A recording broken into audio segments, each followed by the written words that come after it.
I wanted to comment on today's first reading from Paul's second letter to Timothy.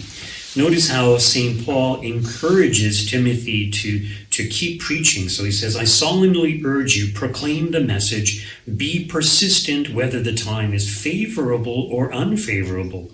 Convince, rebuke, and encourage with the utmost patience in teaching.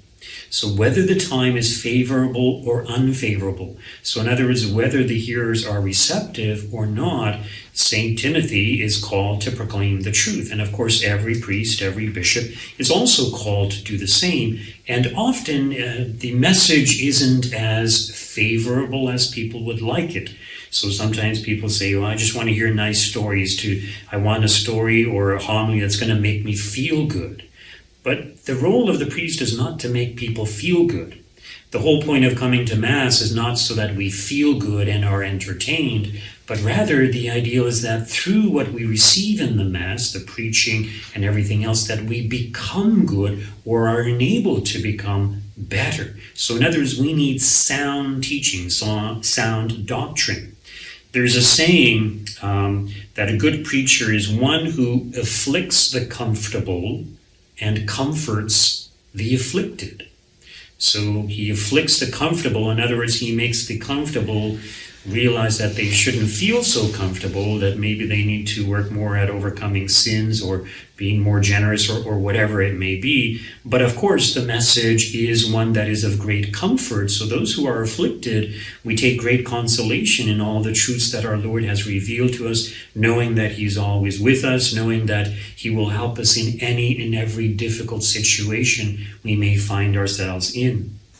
In regards to today's gospel reading, notice how our Lord begins by talking about some of the scribes who like to look good and like to be greeted with respect in the marketplaces and choose the best seats in the synagogues. And others, they're very showy. They want everybody to look up at them and to admire them.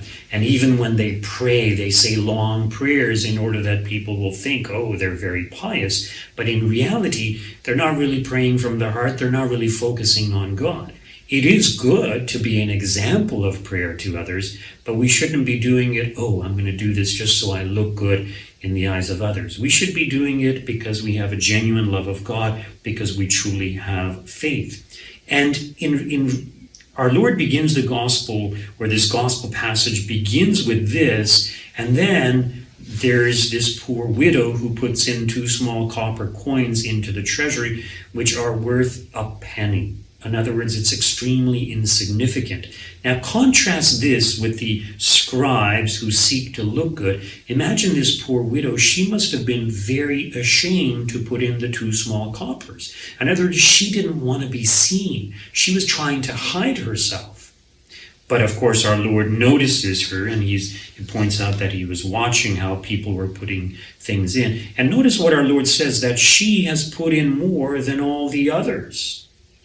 Not when we consider the value of the money, but in regards to the sacrifice that she has made. So the treasury that our Lord was referring to was the treasury in the temple. So in other words, this is a donation to the temple, to the upkeep of the temple. And she put everything that she had, all that she had. She didn't hold anything back. Most people, when they give a small percentage of all their possessions, something that most people can afford to be without. And the ideal is that we try to be generous. Traditionally, the Jewish people would tithe. That means they would give 10% of all their income, of everything. In other words, it was gross income, not net income. And this is actually practiced in the non-Catholic Christian churches. They're actually encouraged or have to tithe. In some churches, they even kind of check off, is this person really tithing or not? So I know they do that in the Latter-day Saints. So as Catholics, we are not obligated, we are not forced. There's nobody checking whether we tithe or not. People are encouraged to be generous, but how much you give is dependent upon you. And some people, they say, I should be giving 10% to charitable organizations. So out of that 10%, 2% might be for the church. Another 2% might be for cancer research. In other words, your choice of charity. But the point is that we should try to be generous. And it's good to have that standard of 10%. I'm not saying you have to do it. The reason in the Catholic Church we don't insist on it is because we know that not everybody can afford it. Not everybody is able to give 10% or whatever it may be. But it is something to consider. But the reality is that that's only monetary value for the upkeep of the church, to pay the bills and all those things. But the reality is that we should put into the church, in other words, give of ourselves. So in the case of this poor widow, it's not just that she's giving 2 copper coins and all her material possessions. She's really entrusting herself to divine providence. She's entrusting her future to God. In other words, she's saying, Lord, you take care of me. I offer you everything. I offer you my 2 copper coins. I offer you my entire life.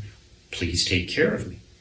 Now, we can only speculate as to what happened. Here's our Lord. He's watching people put money into the treasury. He notices this poor widow. He points her out to his disciples. Now, this is just speculation on my part. Perhaps our Lord said to Judas, who had the money bag, Judas, give her some money as a reward for the sacrifice that she made. In other words, she would have been rewarded right away. Now, even if our Lord didn't do this, God would have looked after her and taken care of her. So this is the ideal for all of us. She's an example for all of us to be generous in giving, not so much, I'm not saying money, but of giving of ourselves for the sake of the kingdom and entrusting ourselves to God completely, trusting in his providence, trusting in his love for us, that he will help us through any and every difficult situation we may find ourselves in.